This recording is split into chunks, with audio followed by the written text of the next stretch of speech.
పార్వతీపురం మన్యం జిల్లా మక్కువ మండలం పనసభద్ర పంచాయతీలో మినిమం 14 గ్రామాలుంటే ఆ 14 గ్రామాల్లో ఉన్నటువంటి గిరిజన లబ్ధిదారులందరికీ కూడా తల్లికి వందనం పడలేదు. సుమారు 4 రోజుల నుంచి కూడా తిరుగుతున్నాము. సచివాలయంలో సిబ్బంది ఎవరు ఉండడం లేదు. ఎక్కడో కొండ ప్రాంతాల నుంచి చిన్నపిల్లలు వస్తున్నారు. సిబ్బంది శాఖ ఒకరు ఉండడం లేదు. ఏమంటే నిన్నేమో గుంటభద్ర అని, ఈ రోజు మాలుగురు అని, రేపు మోరల్స్ అని, ఇలాగే ఏదో మీటింగ్ ఉందని మీటింగ్ వెళ్ళిపోతున్నారు. తల్లికి వందనం 20 తేదీలో పెట్టమని చెప్పారు. టైం అయిపోతుంది, లాస్ట్ అని చెప్పారు. ఈ 3 రోజులు వృధాగా అయిపోయింది.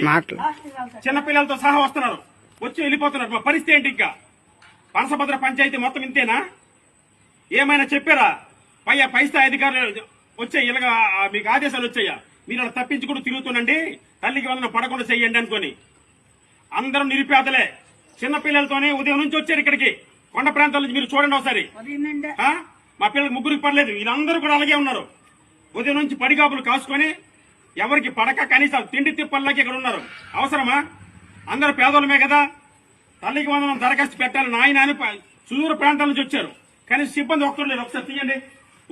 తలుపులు ఓపెన్ చేసి ఉన్నాయి, ఇలా తలుపులు ఓపెన్ చేసి ఉన్నాయి.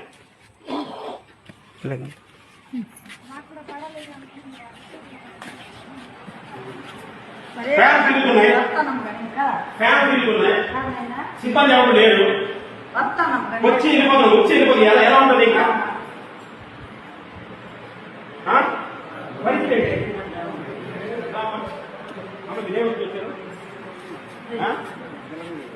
మీరు చూసారు చిరకమని ఎప్పుడు వచ్చారమ్మా? మొన్న వచ్చారు, ఈరోజు వచ్చారు. ఒకసారి చూశారు కదా మీరమ్మా? చిమిడి వలస మీరు చూశారు కదా. పాపలు చిన్న పిల్లలతోని నిన్న మొన్న ఈ రోజు వస్తే సచివాలయ సిబ్బంది ఎవరు లేరు. తల్లికి వందనం పడాలి అని పడికాపులు కాస్తున్నారు, కానీ ఎవరు లేరు ఇక్కడ. జీతాలు ఎందుకు తీసుకుంటున్నట్టు? పై స్థాయి అధికారులు తెలియచేయరా? ఏం చెప్పొచ్చు కదా. నోటీస్ బోర్డు అడిచామని చెప్పు. ఈ రోజు కార్యాలయం పనిచేయట్లేదు, మేమెవరూ లేము, మీరు ఎవరు